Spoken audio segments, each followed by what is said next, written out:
Good morning students. Today I'll start a new chapter, chapter 10, respiration in organism. इसमें हम लोग पढ़ेंगे respiration क्या होता है, ये कितने स्टेप्स में पूरा होता है और ये कितने तरीके का होता है। तो स्टार्ट करते हैं। What is respiration? As you all know that every organism needs energy to carry out its life processes. जैसे कि आप सभी को पता है ये बात कि सभी को, सारे लोगों को एनर्जी की जरूरत होती है ना। हम लोगों को अपनी लाइफ काटने के लिए सबसे ज्यादा क्या जरूरत पड़ती है? एनर्जी की जरूरत पड़ती है। जैसे we need energy to walk, run और डू एनी वर्क, है ना। हम लोगों को वॉक करने के लिए, रन करने के लिए और यहाँ तक कि कोई भी काम करने के लिए क्या जरूरत पड़ती है? एनर्जी की जरूरत पड़ती है। यहाँ तक कि जब हम लोग सोते हैं तो सोने में भी एनर्जी रिक्वायर्ड होती है, ठीक है। अब ये एनर्जी आती कहाँ से है? तो ये एनर्जी हमको फूड से मिलती है, राइट।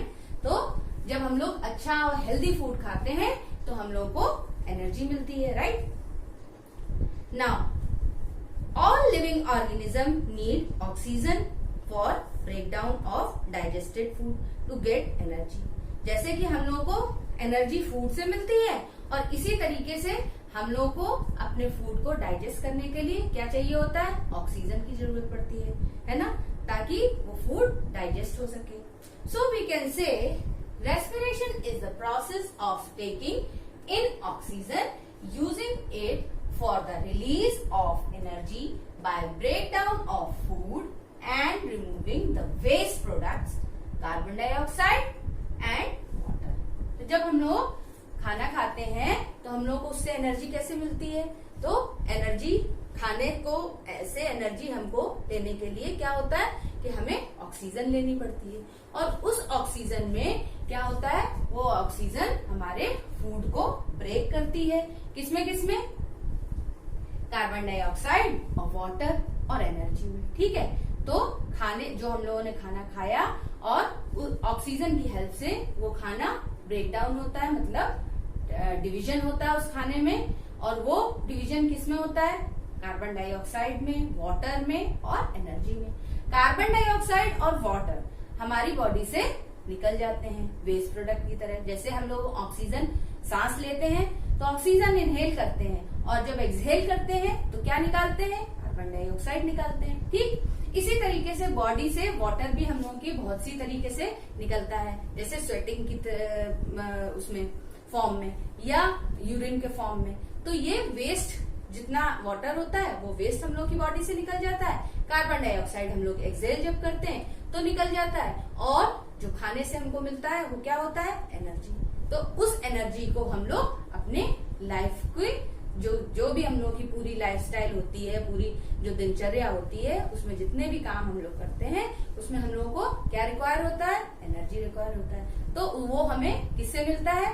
फूड से मिलता है, ठीक है। अब आपको ये चीज क्लियर हो गई कि what is respiration. Now it involves 2 steps. Respiration में 2 स्टेप्स इन्वॉल्व होते हैं। एक होता है external respiration and the second one is internal respiration. External respiration को हम लोग ब्रीदिंग भी कहते हैं और इंटरनल रेस्पिरेशन को हम लोग सेलुलर रेस्पिरेशन कहते हैं। तो हम लोग पढ़ते हैं कि एक्सटर्नल रेस्पिरेशन क्या होता है।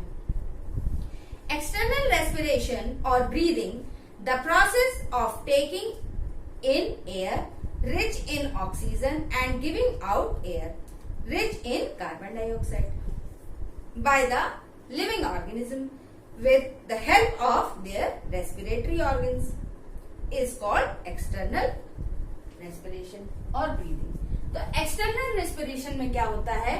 हम लोग सांस लेते हैं और सांस छोड़ते हैं। तो अभी मैंने जैसे बताया कि सांस जब हम लोग लेते हैं तो क्या लेते हैं? ऑक्सीजन लेते हैं और जब हम लोग सांस छोड़ते हैं मतलब एक्सहेल करते हैं तो क्या छोड़ते हैं? कार्बन डाइऑक्साइड छोड़ते हैं। तो इस सांस लेने और छोड़ने के प्रोसेस को हम लोग किससे पूरा करते हैं? अपने रेस्पिरेटरी ऑर्गन्स के थ्रू पूरा करते हैं, ठीक है।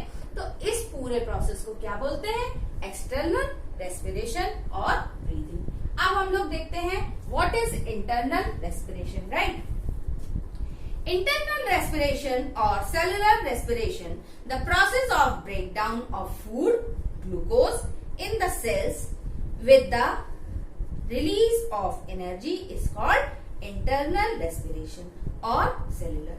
तो internal respiration प्रोसेस होता है, जैसा मैंने अभी आपको बताया कि जो हमारा फूड होता है वो ब्रेक डाउन होता है, मतलब टूटता है। तो फूड, इसी प्रोसेस को बोलते हैं जब फूड ग्लूकोज, फूड को हम लोग ग्लूकोज भी बोलते हैं, ठीक है। तो फूड जब टूटता है सेल्स में और एनर्जी रिलीज होती है तो इसको क्या बोलते हैं, सेलुलर रेस्पिरेशन बोलते हैं। क्लियर हो गया ये चीज कि जब फूड टूटता है सेल्स में और क्या रिलीज होता है, एनर्जी रिलीज होती है, तो इस प्रोसेस को इंटरनल रेस्पिरेशन बोलते हैं। इसे सेलुलर रेस्पिरेशन भी बोलते हैं, ठीक है। Now respiration usually takes place in the presence of oxygen. Respiration generally क्या होता है, ऑक्सीजन की प्रेजेंस में ही होता है, ठीक है। बट क्या होता है, समटाइम्स ऑक्सीजन की एब्सेंस में भी रेस्पिरेशन होता है, मगर ये बहुत रेयर होता है क्योंकि ये कुछ बैक्टीरिया या ईस्ट में ही पाया जाता है इस तरीके का रेस्पिरेशन जो कि एब्सेंस ऑफ ऑक्सीजन हो, ठीक है। तो जो सेलुलर रेस्पिरेशन होता है on this basis, on the basis of whether oxygen is used up or not, cellular respiration is of two types। तो इसी बेस पे सेलुलर रेस्पिरेशन को दो तरीके से डिवाइड किया गया है। एक है aerobic respiration and the second one is anaerobic respiration. तो अभी हम लोग ये समझते हैं कि एरोबिक रेस्पिरेशन क्या होता है। एरोबिक रेस्पिरेशन जब ग्लूकोज यानी कि हमारा फूड ऑक्सीजन की प्रेजेंस में कार्बन डाइऑक्साइड, वाटर और एनर्जी में डिवाइड होता है, तो इस प्रोसेस को एरोबिक रेस्पिरेशन कहते हैं। और जो ये रेस्पिरेशन जिनमें पाया जाता है उन्हें एरोब्स बोलते हैं, राइट। एनारोबिक रेस्पिरेशन ग्लूकोज यानी कि फूड जो कि ब्रेक होता है but in absence of oxygen, right, alcohol में, कार्बन डाइऑक्साइड में और एनर्जी में, तो इसको क्या बोलते हैं, एनएरोबिक रेस्पिरेशन। तो हम लोग डेफिनेशन पढ़ते हैं।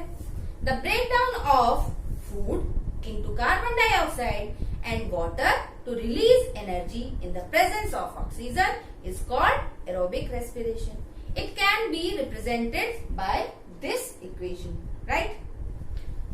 Most of the living organisms carry out aerobic respiration and such organisms are called aerobes। जैसा मैंने अभी आपको बताया ज्यादातर में पाया जाता है एरोबिक रेस्पिरेशन और जिनमें एरोबिक रेस्पिरेशन होता है उन्हें एरोब्स बोलते हैं, ठीक है।